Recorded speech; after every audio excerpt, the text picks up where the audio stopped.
Pete Alonso. Pete Alonso. That's right, my boy Pete Alonso got the dub. Vlad Jr., hold this L. Oh, what a home run derby we had last night. Gotta be one of the best home run derbies of all time, if not one of the most entertaining home run derbies of all time. Unless you guys sleep under a rock, you probably already know this, and you could probably tell from the beginning, but my boy, Big Meat Pete, Polar Bear Pete Alonso, won the 2019 MLB Home Run Derby. In the finals, he defeated Vlad Guerrero Jr., who looked like he was unstoppable. His first two rounds were quite the show. His final round was still extremely impressive, but it was not enough to beat the man that is Pete Alonso. And I'm pumped. The Mets won one trophy this year. We got the Home Run Derby champion. Let's go. That's the one that really matters. World Series? Pfft, who cares? It's all about that Home Run Derby trophy. We got one this year. Now I'm going to go ahead and give you a little bit of a recap of the entire MLB Home Run Derby. But before I do that, make sure to leave a like on this video if you guys do enjoy it. Subscribe if you're new and you enjoy the content as we climb our way to 100K. Click that sub button if you have not yet subbed already. Get in that comment section down below. Let me know what you thought about the 2019 MLB Home Run Derby. I know a lot of people had a lot of complaints about it, so let me know in the comments down below. Remember to follow me on Twitter and Instagram at GiraffeNeckMarc, links in the description. And of course, if you guys want to buy some tickets to a sporting event, make sure to go over to SeatGeek and use the code Giraffe at checkout to save yourself $20 off your first purchase. So as I was saying in the beginning, one of the best home run derbies that we've seen to date. I think the fairly new format of 4 minutes a round to hit as many home runs as possible is easily the best decision that they've made with this. Yes, 10 outs added a little bit of suspense, but there's nothing like racing against the clock. And in a sport like baseball, which normally isn't timed, it adds a nice little change of pace. Because normally we do play by outs. But for the home run derby to be timed, I think it just puts people on the edge of their seat even more. And just the sheer fact that you get to go rapid fire, I mean, boom, boom, boom, pitch after pitch, home run after home run, it's absolutely amazing. So the home run derby's always been great, but it's even better now. And it was absolutely electric last night. Now, if you guys were watching on normal ESPN, you got Carl Ravitch and Mark Teixeira, who I don't normally dislike, but for the home run derby, they're horrible. What you need to do is you need to go to ESPN Deportes next year, and you need to watch the Spanish broadcast. Ernesto Jerez, who leads the Spanish broadcast, is an electric factory. The dude is amazing. His home run calls are fantastic. I don't really understand Spanish too much. I took it all the way through college, so I have a general understanding of what's being said, but it's not like I hear and understand every word, and it still doesn't matter to me because he's that good of an announcer. In case you guys want to know what I'm talking about, here's a little clip from it last night.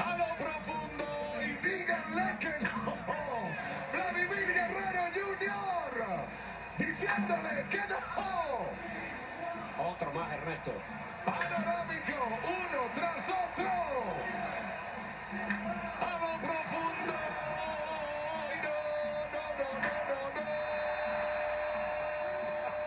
Díganle que no.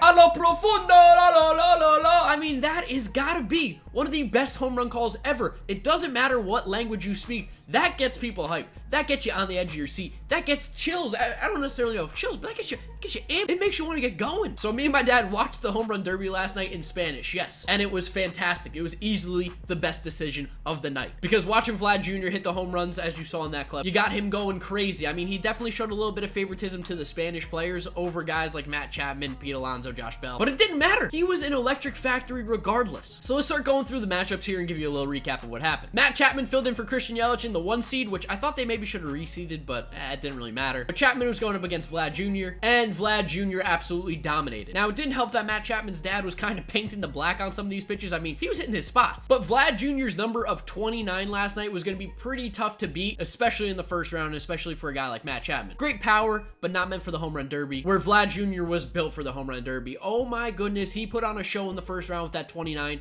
broke the record of Josh Hamilton for a single round. Unbelievable stuff, and we would see even more from Vlad Jr., which would be incredible the rest of the night. So Vlad Jr. moved on to the semifinals, and then we had Bregman versus Jock Peterson. Bregman, again, not really the competition for him. Especially for a righty at Progressive Field, it was very tough to hit home runs. You gotta get the ball up. They got the big wall in the outfield. And for Alex Bregman, who's really more of a line drive kind of hitter, I know he's hitting for power this year, but his home runs really don't get that much loft. It was a little bit more difficult for him. He hit a lot off of the wall. Where for Jock Peterson, he put up an easy 21, the left-handed swing. He could get line drives out that didn't get much off the ground because he just doesn't have the wall there. So he moved on to the next round, but he had a great round too, 21 homers. That's no slouch either. Then we went to the 3 versus 6 seed where we had Josh Bell versus Ronald Acuna Jr. Josh Bell put up 18, which was a pretty solid round, but It was a little bit disappointing. He was kind of all over the place with his swings, sometimes going to left center or right center. He really wasn't being consistent with any of his swings. And then Ronald Acuna Jr. was kind of like Vlad Jr. in that he was just hitting towering shots to left field, absolutely crushing the ball. There was no cheap shots with Ronald Acuna Jr.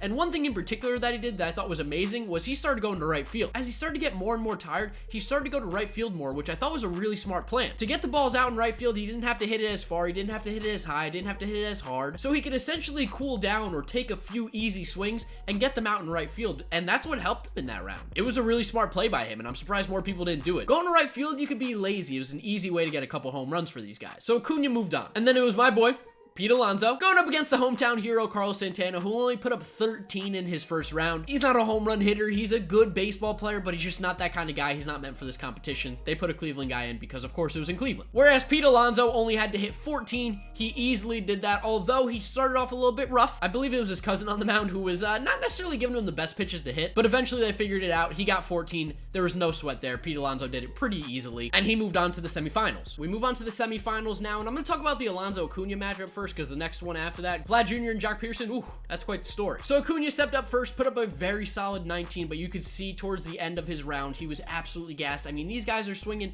for 4 minutes, pretty much straight at the time. Yes, you get your 30-second timeout, but you're swinging a lot. You're swinging very hard. You're trying to hit a home run on every single pitch. It gets very tiring, and you could see it in Acuna. He just got gassed at the end. So he put up 19. Alonso steps up, puts up 20 pretty easily again, hitting it to center field, hitting bombs, left field, right field, whatever you need. Pete Alonso got it done. He definitely was tired, but you could see it wasn't affecting him as much as Ronald Acuna. He moved on to the final. So I was happy because, you know, the Mets were doing something right this year. And then you have the other semifinal between Vlad Jr. and Joc Pederson. Now, Joc Pederson was a sneaky pick going into it because he did go into the finals in 2015 against Todd Frazier, and he lost, but he had a good performance. So he has a little bit of experience here. He knows what to do. But first up was Vlad Jr., and after that first round of 29, you're like, how can he repeat? What is he going to show us? Oh, he just puts up 29 again, which is just 58 in 8 minutes of swinging. Do you know what that comes out to? Or technically 9 because he got the extra 30 seconds every round. But Vlad Jr. was hitting 1 home run every 10 seconds. Do you understand how crazy that is? That is quite the feat. So he put up 29. So you go, Joc Pederson's got to be done, right? Joc started off a little slow, and then he just got absolutely hot. And he matched Vlad Jr. 29 as well in the second round. So we finally got to get a little even more suspense. It was crazy how suspenseful it was to begin with. But now we go to a tiebreaker, which basically was 1 minute of swings to see who could have the most after that. And they tied again. They both hit 8 in that round. Like, Vlad stepped up, hit 8, and you went, there's no way Joc could hit 8 in a minute. I mean, the dude's got to be gassed. Vlad at least got to rest through the entirety of Joc Pederson's round, which was about 4 minutes, 30 seconds, where Joc only got the 1 minute after his round, which Vlad Jr. hit to rest. So Vlad definitely had the advantage, especially for those of you saying that it was unfair that he lost, but we'll get to that. So they tie in the 1 minute tiebreaker. It goes to a swing off, and eventually Vlad Jr. wins it. It was an unbelievable match. Definitely going to be a highlight that people talk about with the home run derby for years and years to come. One of the best moments ever. So now we have the final. Pete Alonso, the favorite coming into it, maybe. He's the big dude, Polar Bear Pete. The Mets fans are behind him. He's an extremely likable guy. Versus Vlad Guerrero Jr., not an all-star this year, but we know how talented he is, and he just put on one of the best shows in MLB history, if not the best. Might beat out Josh Hamilton. Not sure just yet. So you're thinking, man, who's really going to win this? Like, you thought Vlad was going to slow down,